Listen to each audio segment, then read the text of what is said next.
The end of the Roman monarchy and the establishment of the Republic 509 BC. During the late 6th century BC, Rome was located in Latium in central Italy. The city occupied a position on the Tiber River and formed part of a regional network of Latin, Etruscan, Sabine, and other Italian communities. Evidence for this period is limited. Information derives from archaeology, material remains, inscriptions, and literary sources written centuries after the events they describe.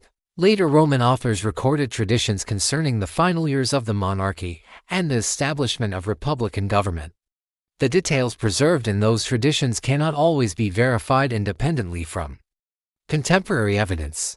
Modern scholarship broadly accepts that a political transition from monarchy to republican government occurred during the late 6th century BC.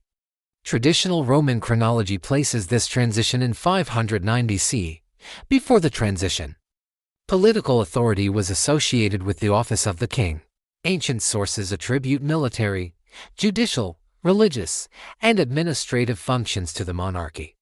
The precise structure of royal government remains uncertain because contemporary documentation from the period has not survived. During the transition to republican government, executive authority was distributed among annually elected magistrates. Later Roman sources identified chief magistrates, known as consuls, as the principal holders of executive authority. The consulship operated according to fixed terms of office.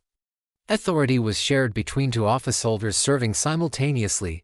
Alongside the magistracies stood the Senate. The Senate functioned as a deliberative and advisory body composed primarily of members of leading families. Roman assemblies also participated in public affairs. These assemblies were organized according to established procedures and took part in the election of magistrates, legislative activity, and certain judicial functions. Religious institutions remained integrated with civic administration. Public offices, religious observances, and political procedures operated within closely connected frameworks. Archaeological evidence indicates continued urban activity during this period. Construction projects, religious sites, and material remains demonstrate ongoing development within the city and continued interaction with neighboring regions of central Italy. During the early Republic, access to senior political office remained concentrated among a limited number of aristocratic families.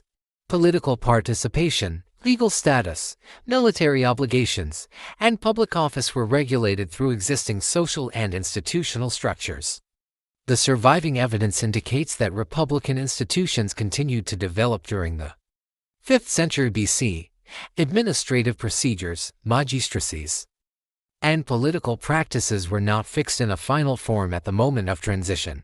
By the beginning of the 5th century BC, Rome was operating under a republican framework that included magistrates, assemblies, religious offices, and the Senate.